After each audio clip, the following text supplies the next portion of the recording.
তিন নম্বর হচ্ছে, এটা আমার নিজস্ব একটা পরামর্শ আর কি। তিন নম্বর হচ্ছে, রোজা রাখার জন্য আমাদের সাহারি করতে হয়, ইফতার করতে হয়। এই তো আল্লাহর ওয়াস্তে সাহারি এবং ইফতারে মুসলমানের মতো খাবার খাবেন, জানোয়ারের মতো খাবার খাবেন না। সাহারি এবং ইফতার এই দুটোতে কি খাবেন? মুসলমানের মুমিনের মতো খাবার খাবেন, জানোয়ারের মতো খাবার খাবেন না। আল্লাহ পাক বোঝার তৌফিক দান করেন।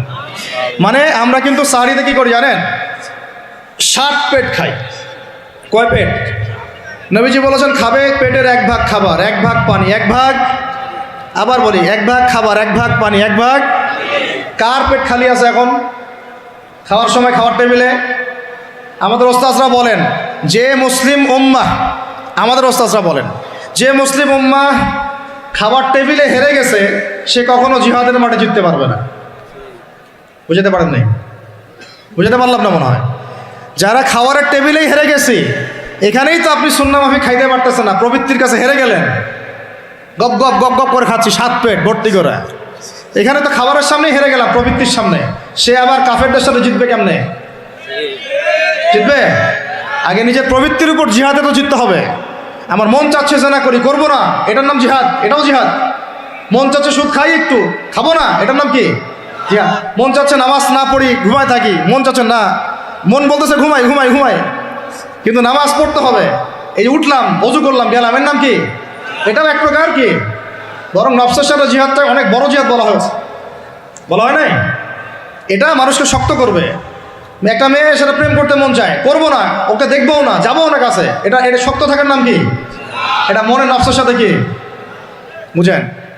তো আল্লাহ পাক আমাদেরকে নফস শক্ত করার তৌফিক দান করেন। তো ভাই, খাবার ইফতারেও এভাবে 7 পেট খাবেন না, সারিতেও খাবো না, ওয়াদা করি তো ইনশাল্লাহ। শোনেন, পরিমিত খাবেন, পুষ্টিকর খাবার খাবেন, পরিমিত খাবেন কিন্তু পুষ্টিকর খাবার খাবেন, তাহলে যথেষ্ট হবে ইনশাল্লাহ। আর এখনকার যে খাবার, এদের বেশিরভাগই ভেজাল। যত বেশি খাবো তত দ্রুত অসুস্থ হব। তো এই যে আমরা দিন দিন যে দুর্বল হয়ে যাচ্ছি, বুঝতে পারতেছেন না আপনারা? এটা দিন দিন যে আমরা আগের জেনারেশনের মতো শক্ত না। আমাদের দাদারা, তার দাদারা যেরকম স্ট্রং ছিলেন, আমাদের ইয়াংরাও কিন্তু অত স্ট্রং না। একটা ইয়াং ছেলেকে আপনি এখন 50 বছরের একজন মুরব্বীর সাথে পাঞ্জা লাগায় দেন, পারবে না, ওই চাচাই জিতবে। তো এটার কারণ হচ্ছে ভেজাল খাবার, ভেজাল পরিবেশ, ভেজাল সব কিছু। আমরা যা খাচ্ছি বেশিরভাগই বিষ। আর আল্লাহর কসম, এগুলো মনিটর করার দায়িত্ব সরকারের, এগুলো মনিটর করার দায়িত্ব প্রশাসনের। এদেরকে মোবাইল কোর্টের আওতায় নিয়ে এসে একদম 1 বছরের জন্য ঢুকাইতে ভিতরে। আইনের সঠিক প্রয়োগ হলে এমনি সিধা হয়ে যাবে। বাঙালিদেরকে শুধু মিষ্টি মিষ্টি কথা বলে কাজ হবে না, মাঝে মাঝে কঠিন শাসন লাগে।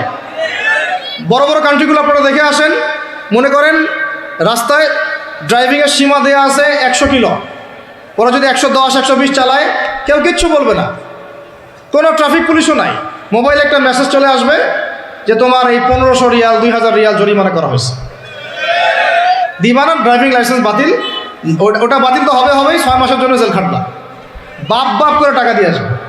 টাকা না দিলেও আর ভয়ে চালাবে না, বাবারে বাবা, একবার 1500 রিয়াল খাইছি, আবার খাওয়া যাবে। আইন শুধু থাকলে হয় না, আইনের একদম কঠোর বাস্তবায়ন থাকতে হবে। এই জিনিসটা যদি থাকে, দেখবেন সমাজ ঠিক হয়ে গেছে ইনশাআল্লাহ। আল্লাহ পাক আমাদের সবাইকে কথাটা মন থেকে বোঝার তৌফিক দান করুন। আমরা কি কারো শত্রু? আমরা সবার শুভাকাঙ্ক্ষী। যদি এই জিনিসটা শক্তভাবে বাস্তবায়ন করা যায়, দেখবেন খাবারের ভেজাল এমনি বন্ধ হয়ে গেছে। মানুষকে মেরে ফেলতেছে খাবার দিয়ে, 3 দিনের বাসি তেল দিয়ে রান্না করছে, বললো একদম টাটকা রান্না, খেয়ে ফেলেন। এই যে কোলেস্টেরল বেড়ে গেল, ক্যান্সার হচ্ছে। গরু ইঞ্জেকশন দিয়ে ফুলায় ফাবায় মোটা তাজা করে ফেলা দিল, করে নাই? কি অবস্থা মানুষের বুদ্ধি! চালের মধ্যে এটা মিশাচ্ছে, ডালের মধ্যে ওইটা মিশাচ্ছে, পানির মধ্যে কি মিশাই দিচ্ছে, ড্রেনের পানি বলতেছে মিনারেল ওয়াটার। হ্যাঁ, ডাব খাবেন, ডাবের পানি আগে ইঞ্জেকশন দিয়ে বের করে ফেলাইছে, আগে খাই ফেলছে, অল্প একটু বাকি আছে, ওটার দাম হাঁকাচ্ছে 150 টাকা। নিচ থেকে উপর পর্যন্ত আমাদের সমাজে খালি প্রতারণার প্রতারণা চলতেছে। এই কারণে আমাদের উপর থেকে আল্লাহর রহমত দিন দিন উঠে যাচ্ছে। আমাদেরকে সতর্ক হওয়া উচিত, আমাদেরকে সৎ হওয়া উচিত। সৎ হইতে পয়সা লাগে না, সৎ হইতে পয়সা লাগে। সবাই যার যার জায়গা থেকে ভালো হয়ে যায়, কিচ্ছু করা লাগবে না ইনশাআল্লাহ। আপনি মাদক খায়েন না, কেউ জোর করে মাদক খাওয়াবে? আপনি নিজে সুদ খায়েন না, কেউ জোর করে সুদ খাওয়াবে? এখানে কেউ মাদকের দোকান দিল, আমরা খাই না, ও দোকান নিয়ে চলতে পারবে না? টামটোপলা বাঁধে চলে যাবে, কি করবে? চাইতে বাধ্য সে। আমরা খাইলে সে ব্যবসা করবে। আল্লাহর ওয়াস্তে আমরা কোনো রকম প্রতারণার কাছেও যাব না, হারামের কাছেও যাব না, এবং অন্যকে আমরা প্রতারিত করবো না ইনশাআল্লাহ। বাজার মার্কেটে একটা অনেক জটিল বিষয়। রমজান মাস আসলেই দেখবেন দাম বাড়া শুরু হয়েছে। এখনই অসাধু ব্যবসায়ী যারা, ওরা রিস্টোর করে ফেলাইছে, ওরা আবার সিন্ডিকেট করে ফেলবে যে এই দামের বাইরে যাবে না। তখন আবার দেখবেন যে সরকার বিপাকে পড়ে গেছে, দাম আর কন্ট্রোল করতে পারতেছে না, তখন ভর্তুকি দেওয়া লাগতেছে, আবার ওদেরকে আইনে আনা লাগতেছে। মানে আমরা নিজেরাই ঠিক নাই। কারা ঠিক নাই? আমরা নিজেরাই ঠিক নাই। এই কারণেই তো আমরা মানে আমাদের সমাজের উপর থেকে আল্লাহ পাকের রহমত, বরকতটা উঠে যাচ্ছে দিন দিন। আপনি দেখে নিয়েন, যে পণ্যের দাম এখন 200 টাকা, রমজান মাস আসলে দেখবেন 250 টাকা 300 টাকা বাড়াই দিচ্ছে। এটা ব্যবসায়ীরা করবে, অনেকেই, অনেক অসাধু ব্যবসায়ী করবে, এটা অনেকেই করবে, এখনও চলতেছে। আমাদের বাংলাদেশে এমন কিছু নাই যেটা উৎপন্ন হয় না। আমরা যদি আমাদের এখানে সঠিক জাকাত ভিত্তিক অর্থনীতি থাকতো এবং সততা থাকতো, ইনসাফ থাকতো, আমানত থাকতো, আমাদের জিনিস আমরা খেয়ে শেষ করতে পারতাম না, এরপর বাকিটা রপ্তানি করতে পারতাম। অনেক কথা ভাই, এগুলো অর্থনীতির বিষয়, আরেকদিন কথা হবে ইনশাআল্লাহ। রমজানে আসছে যেহেতু, এতটুকু নসিহত করি। 3 নম্বর, যে ভাই আমরা এমনভাবে খাবো না যে খাওয়ার মনে হয় জানোয়ারের খাওয়া। ঠিক আছে ভাই, পুষ্টিকর খাবার খাবো, কিন্তু পরিমাণে কম। কম বলতে কি একবারে কম না, আপনার প্রয়োজন অনুযায়ী 3 ভাগ করে, 1 ভাগ খাবার, 1 ভাগ পানি, 1 ভাগ ফাঁকা, সুন্নাহ অনুযায়ী। আল্লাহ পাক তৌফিক দান করেন।